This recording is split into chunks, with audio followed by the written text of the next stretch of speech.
Hello, everybody. Welcome to the Write or Die Show. I'm your host, Randi-lee. On the show, we interview other writers and we talk about mental health from their personal journeys. If you have not already hit that like and subscribe button, go ahead, do that now so that you never miss an episode. Welcome, everybody. Today with us, we have Jon. Hello, how are you? I'm well, thank you for having us. So tell me a little bit about who Jon is.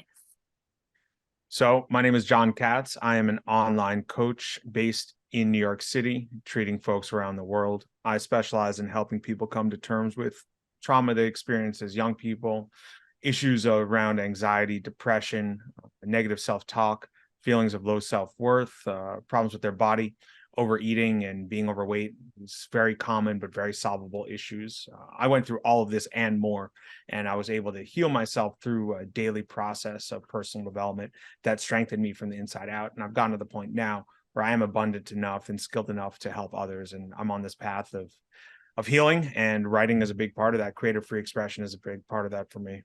Excellent. So that's a little bit about who you are, but much more about what you do.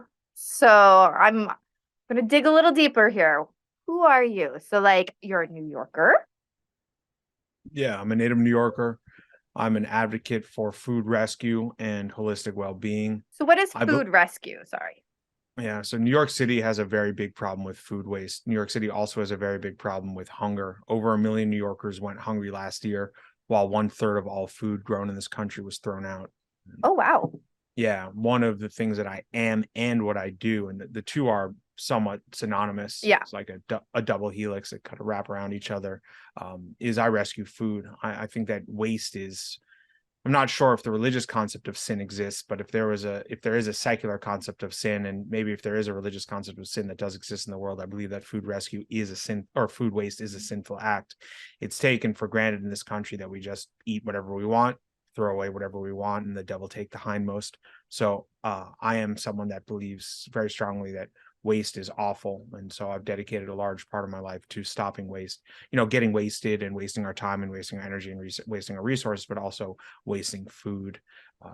It's a big part of who I am. Mm-hmm.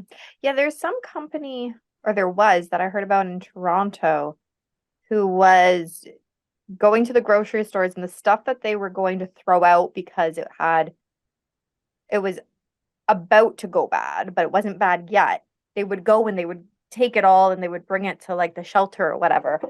I don't remember what they were called at the time because this is a few years ago I heard about it, but I thought, oh, that's so cool. Yeah, so what we did in the city was we set up a tri-borough. Actually, it was every borough but Staten Island was involved in food rescue under my organization and some other committed folks. We set up a network, just as you're describing, to get food that was totally edible but was unsaleable for one reason or another.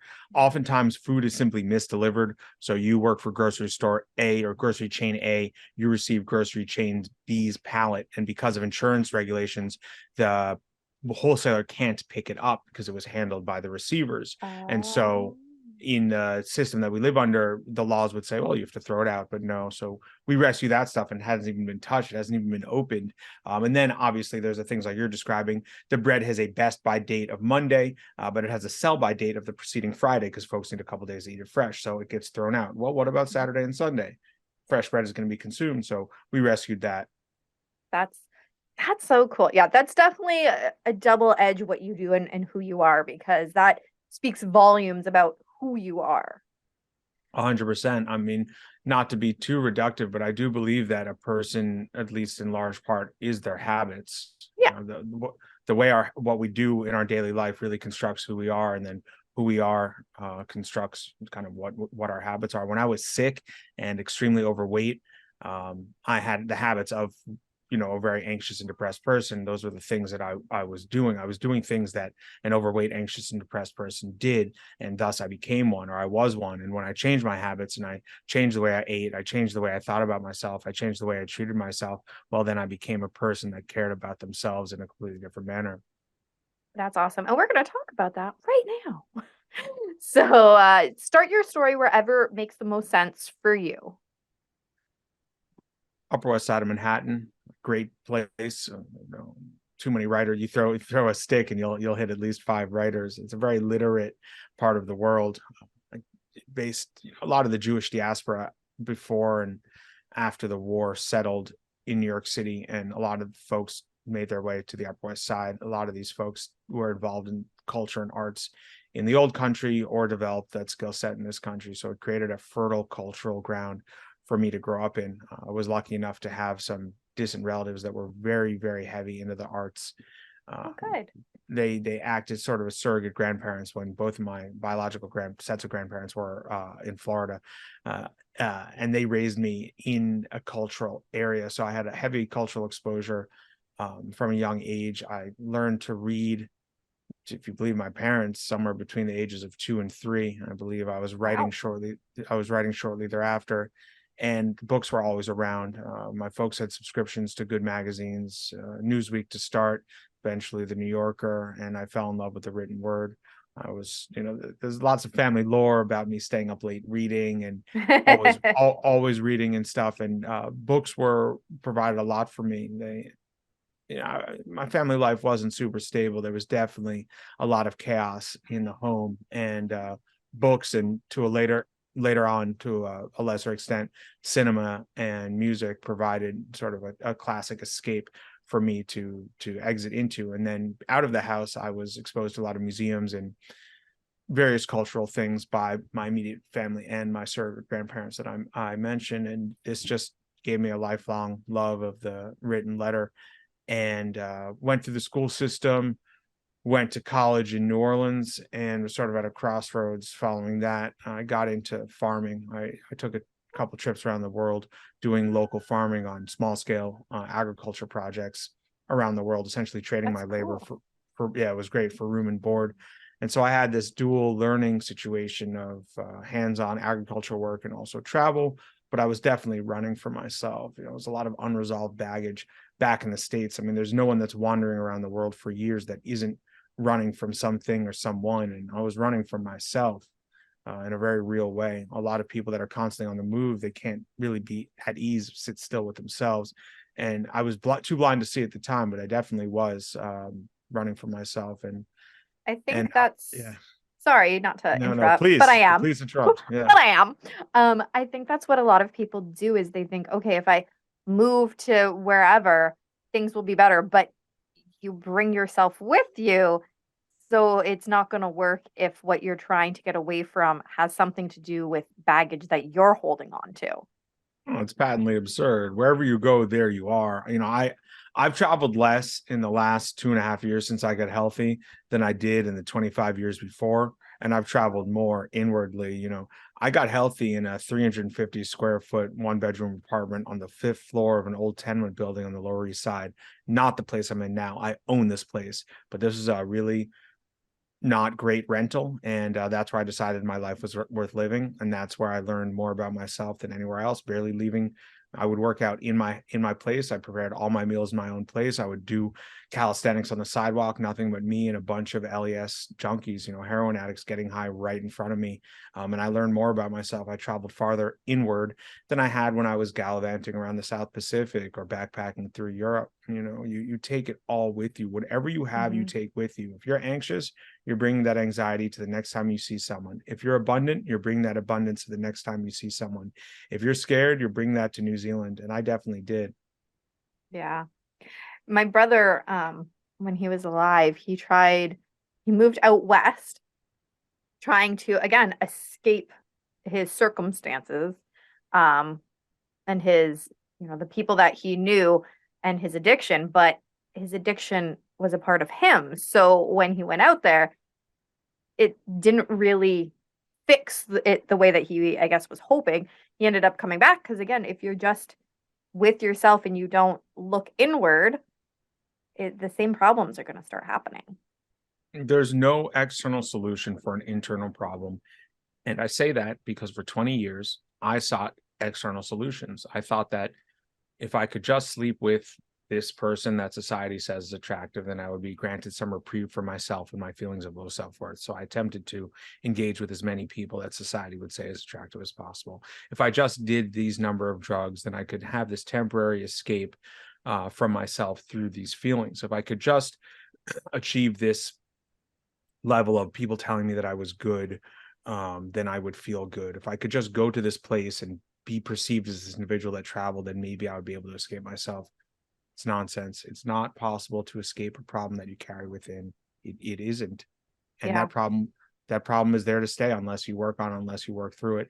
And it took me being pushed to the brink. I mean, I was very, very close to departing this earth, to decide that I was going to deal with what was inside. I wasn't going to run for myself anymore. I was going to look in the mirror and openly acknowledge who I was, what I had done to become that person, and the willingness to change. Good. So what kind of things kind of led you to finally make that decision? I know you're talking about your kind of not so good rental tiny apartment, the people that were around your neighborhood, maybe not so good. Was there anything else that kind of pushed you to finally make that decision? I had a breakup in kind of late summer, early fall 2020. And the relationship, I should not have been in the relationship for many reasons. And after it ended, like most weak-minded men, I lashed out. I went all in on me. I'm going to do as much with as many people as possible. And a lot of vices hurt a lot of men in different ways: drinking, drugs, food, hooking up. And for me, it was the interpersonal relationships. My interactions with women, short-term engagements, were the most soul-destroying thing I did. I mean, the overeating didn't help. If you take a look at my before picture, you can see that dude had a lot of issues that were not solely around, Bumble. But Yeah. it happened to be that the Bumble situations that hurt me the most. And I realize now, being on this side, that if you take from 10 people's cups, if you pour from 10 people's cups, your cup is not 10 times as full. It's 10 times as empty. You only get a full cup from giving. You don't get a full cup from pouring. And I was taking, and I was taking, and I was taking, and I was taking, and I was So taking. for those who have never heard the cup analogy before, I love it. It is actually something that we did physically with my youngest. My youngest has autism. He's 16 now, but when he was, I think, maybe 9, maybe before that. I'm trying to remember which therapist told us. Anyway, so the therapist was trying to teach him that theory of when you give, you're filling your cup. When you are mean to someone or you're taking from them, you are emptying your cup. So I had actually bought these little baskets and little like pom-poms. And so anytime around the house that he was, hey, you look nice today, or hey, let me help you with that, he gets to put a little pom-pom in the cup. And if he was mean, oh, whatever, he had to do it, not us. He had to take it so he could physically see what was happening. And once the cup got full, he got to have a little prize. Because I mean, he's still a kid, gotta have prizes. But that concept of filling and emptying your cup is so awesome. Like, I love it. I'm a visual person. So that filling and emptying the cup is just so wonderful. And I had not heard it until then, which I mean, I guess is about 8 years ago now. But for those who had never heard it before, it's a really cool thing. If you want more info, obviously go Google it. But really, you fill your cup when you're doing good things for other people and you're doing good things for yourself. Because if you're self-harming, then you're also emptying your cup. 100%. We're taught that the more we take and the more we get, the more valuable we are. But the person that takes the most is the most empty. And I hope everyone listening really, I can't describe it. Just take a look at my before picture. That person was morally, And where spiritually do we fit. find that before picture?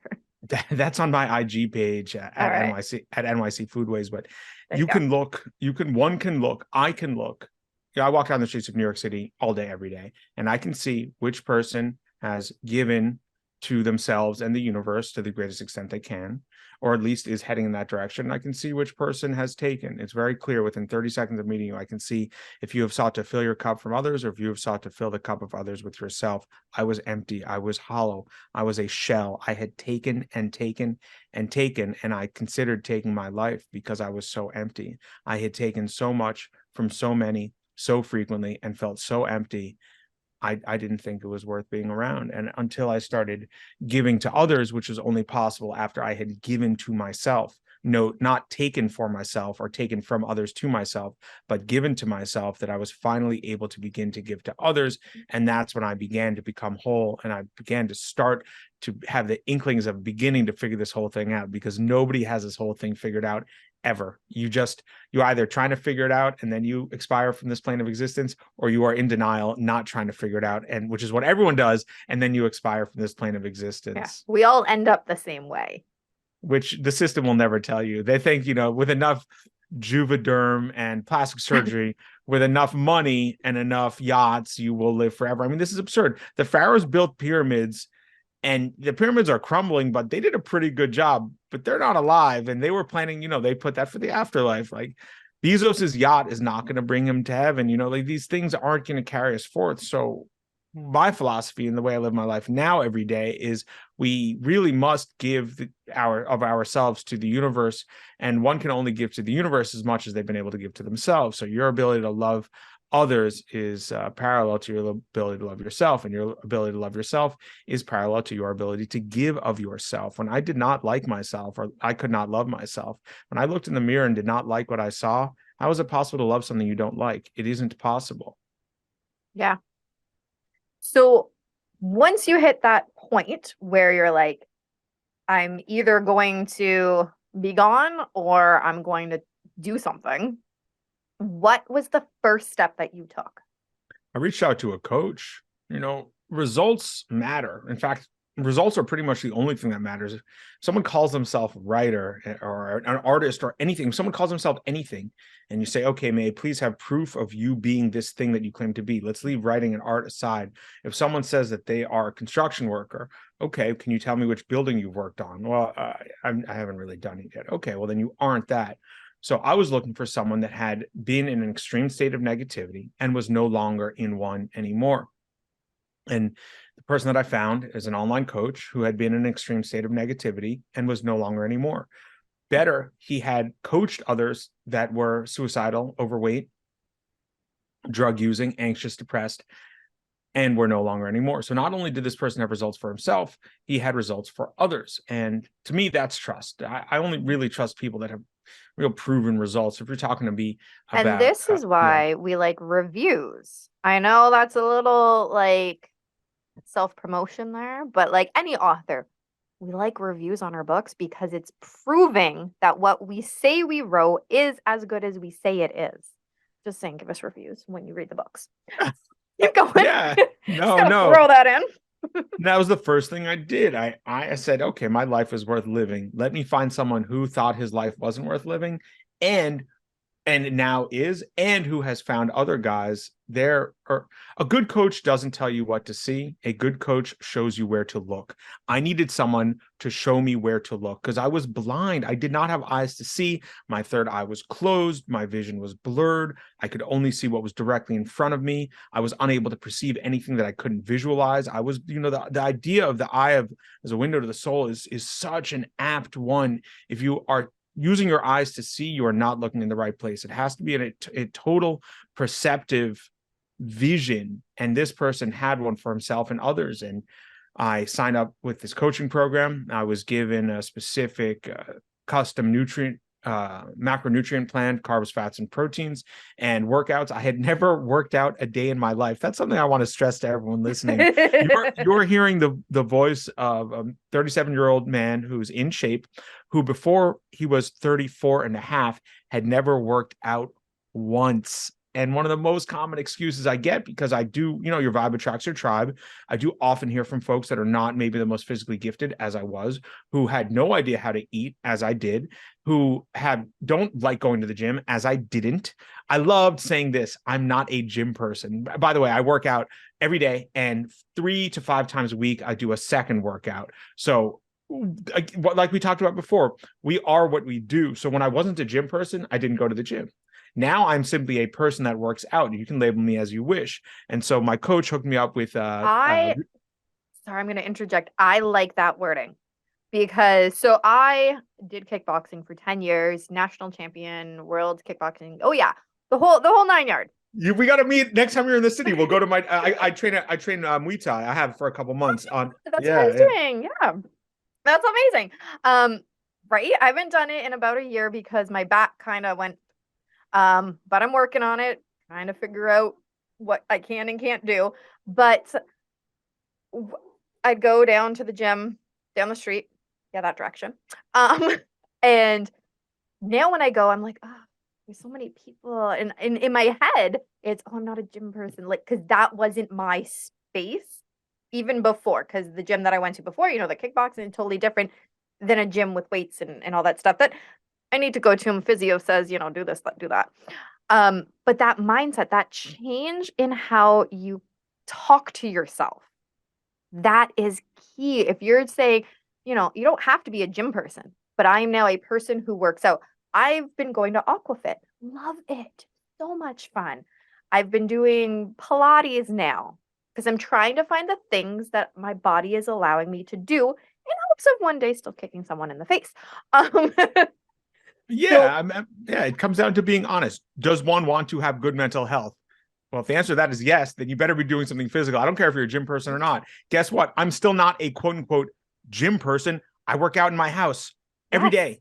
I work out in my house every day. I was up this morning at 4 because I'm up at 4 every day. I work out in that's my early. living room. I work out in my living room every day, and I don't have to go to the gym. One doesn't have to go to the gym. People like Exactly. prisoners get ripped in their cell. Do you think they have some fancy military leg press and squat rack and rowing machine? Absolutely not. Exactly. They have a willingness to keep their mental health where when they're in the belly of the beast. And what you said about the way we speak, the story we tell ourselves is the story of our lives. That's the story we write, and we write that story every day with our actions. And Yes. if we are telling ourselves the story that I was telling myself, which is a story of massive overeating, drug use, you're creating a main character with these massive issues, awful mental health. You're writing a story of a promiscuous individual, putting him or herself at a serious risk of a lot of life-threatening situations, economically depressed, physically depressed, emotionally depressed. This is the story we're writing. And we write the story in our heads. I had and occasionally in my dark moments have some negative thoughts about my family. They're not nearly as frequent as they used to be. They used to run my, are we allowed to curse on here? A little bit. They used to run my shit. And there's no other way to say it. The resentments I had against my family were the dominant force in my life, full stop. Mm-hmm. And in being resentful against my family, resentments are like drinking poison and expecting the other person to die. They're the most absurd thing in the world. And so when you write yourself the story, it's always going to be this way. Why did they act this way? Why weren't they around? Well, then you're writing a main character that has all these massive mental issues. Well, they weren't around because they had horrible trauma. Why do you think they acted this way? Adults don't act like children unless they were hurt as kids. So maybe that's the viewpoint I should have had. And that's the viewpoint I have now. It's one of understanding. It's one of Yes. acceptance. And now that I've accepted them, I can accept my life story because I write it and rewrite it every day. I'm constantly revising. I'm constantly adding new details. The character is constantly getting stronger, and I love it. And that is the difference between the depressed person who is living in the past, and I'm pretty much only living. I'm here now with you, and this is one of essentially 2 times a day that I'm actually free of myself through energy exchange, and the other one is through working out. Otherwise, I'm just like trying to keep everything else at bay. But this is the story that I'm writing of perseverance. I'm always living in the future. It's a constant future projection towards the person I intend on being, which is a person that isn't plagued with horrible. I mean, I used to be in bed. Like I was that anxious. I could not take the covers off. I was that anxious. I gave myself awful like teeth grinding situations because I was so anxious during Mm, my sleep. It was all encompassing. And now I know exactly what I need to do to be okay with myself. And that's all I try to do every day. I really like that because it comes down to that change in mindset. And actually, I had so much anger towards my mom for a long time. And I loved my mom. Don't get me wrong. It wasn't like an anger like I hate you. It was an anger of you should have done XYZ for me when I was younger. Had nothing to do with not loving her. I absolutely adore my mom. Always have. I've been a mama's girl. But and I've said it before, my stepfather was an alcoholic. So when she made that decision to marry him, I held that against her for years. Literally till this year when I finally worked it through with my therapist and went, "Huh. Oh, She wasn't just like, it'd be a great idea if I married this alcoholic and ruined everyone's life. That wasn't her intention, but that's how my teenage mind was seeing it. And because I was seeing it that way, my teenage brain stuck it all the way to my adult brain. And I lived with that for 20 years. When in reality, it was she married somebody she thought was good because he hid his addiction, right? As many do, until it got to the point that it was out in the open. And then it was, what do I do as a mom, right? Because now I'm married to this person. And I'm not going to get too far into it because it's not my episode, it's yours. But learning to look at things from a different viewpoint changed so much about how I forgave my mom now. And it wasn't that I ever, like, I've always talked to her, always adored her. She lived at my house even, but I still had that resentment and that anger towards her until earlier this year when I finally went, I never thought of that. And I reframed it in my brain. Yeah, and check this out. I'll take it a step further. Let's say she did do it to harm everyone. Let's say she did know how bad it was going to turn out. What does holding that against her do? Like, forgiveness is for the forgiver, not the forgiven. And that was And I tell my kid that, but it's that hard. was that's the toughest lesson to do, because it requires us to take ourselves out of it and Mm-hmm. then say, who am I forgiving them for? Like, do I want to be okay? Or do I want to be right and have them be not okay? I would rather just, maybe I'm wrong. Maybe I should be angry with you. Maybe I should hold it against you, but I want to be okay. So I'm Mm-hmm. going to let it go. And the reason, it takes so much internal work to change your perspective on the manner in which you perceive other people acting to affect you. And most people die with their resentments intact. I think there's two ways of dying. I do reduce a lot of things to binaries. I know there are gray areas for everything, but for me, resentments are relatively binary. You forgive them and release the resentments, or you die holding on to it. And most people, the vast majority of people, well over 90% of people, will die holding their resentments Mm-hmm. in, their family member, namely their parent that wasn't there in the way they needed. Even people that have died or broken up with them. I part of my philosophy that I've come to realize, by the way, this is your episode because we're all in this together and we all have the same narrative, because what I said about resentments is exactly what you dealt with. So how could we not be the same person? We It's are true. all, It's true. yeah. And I think there are essentially four sources of pain for people, and they all come from an absence. The first is a family member was killed before their time, let's say. The second is a family member succumbed to some disease before their time. The third is a family member left, as in physically departed, voluntarily, call it a breakup or maybe just abandoning. And then the fourth is the family member was present, but they were absent in the important emotional and spiritual way that people need. And one or more of these four things are what runs everyone's life, and it's what ran mine. I believe that my people were not around in the manner in which I needed them to be, and I held that against them forever. No one died, no one was in jail, no one succumbed to a disease, and nobody, essentially absconded and left the family, abandoned us. But I did feel that my people did not show up for me the way I needed them to, and that caused me a lot of pain. But holding on to that pain did nothing. And had I not changed my life around, I would have died either then in 2021 when I got healthy, or in the natural course of things, I would have died with that pain intact. And I chose, I'm in my mid 30s. I have probably, 40 to 55, maybe 60 years left. Maybe the next 2/3 of my life, I should live pain-free and regret-free and resentment-free. And that's what I've decided to do. I like that decision. It was a good decision. Um, so what has been your favorite, and I think I might know the answer, but I'm gonna ask a question. What has been your favorite coping strategy?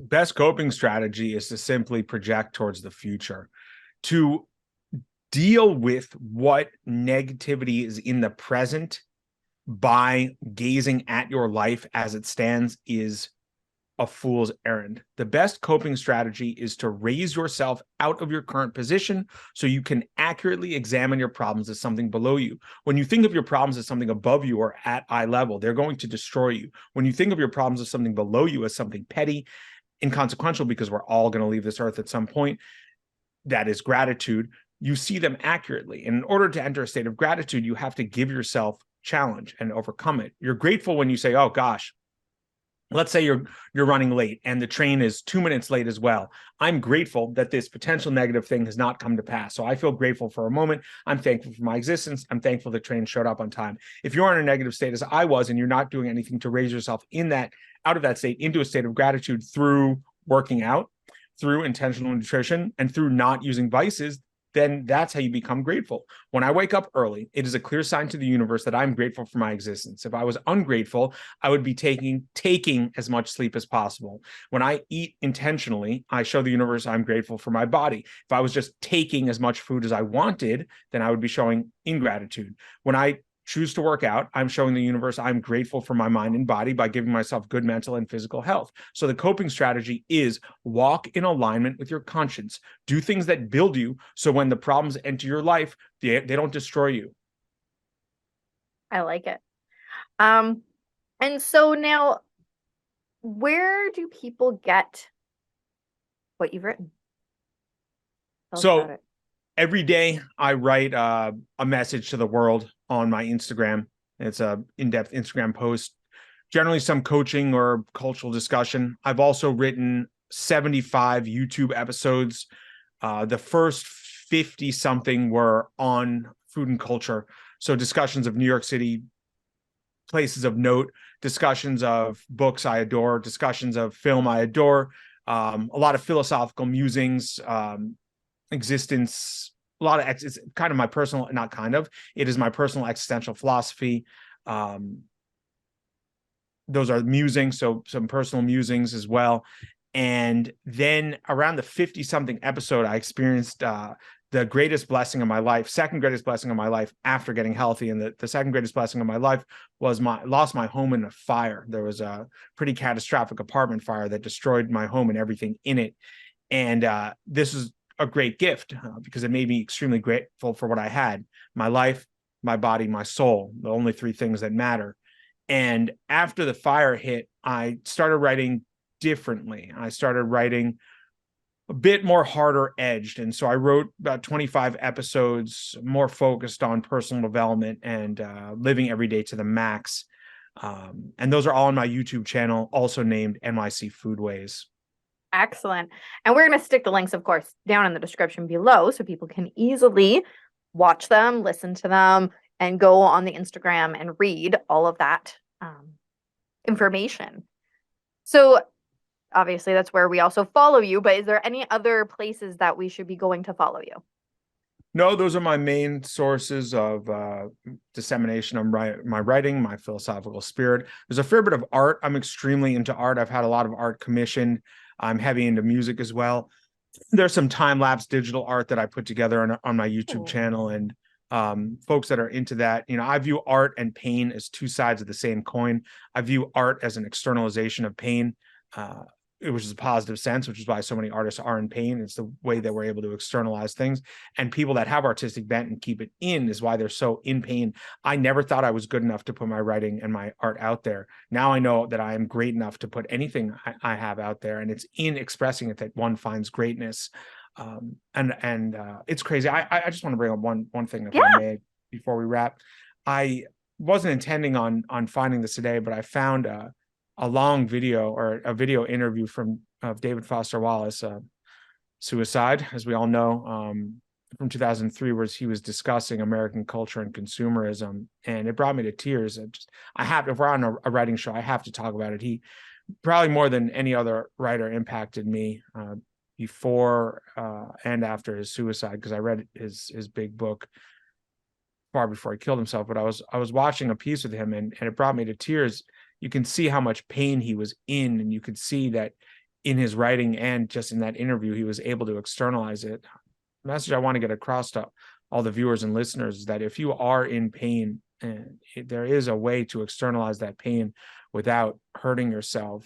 If you are honest with yourself and one other person about what you're going through, it will unlock all of your potential. Foster Wallace's potential was unlocked, but ultimately not to the extent that we wanted it or we needed it, because he ended up taking his life. And I was floored by the manner in which he spoke about the the meaninglessness of endless entertainment in American culture, the meaninglessness of our ability to constantly be chasing pleasure and finding this nihilistic, self-perpetuating drive towards hedonism that just ends in the coffin for everyone. So that's Hmm. That's that's another bit of, heavy.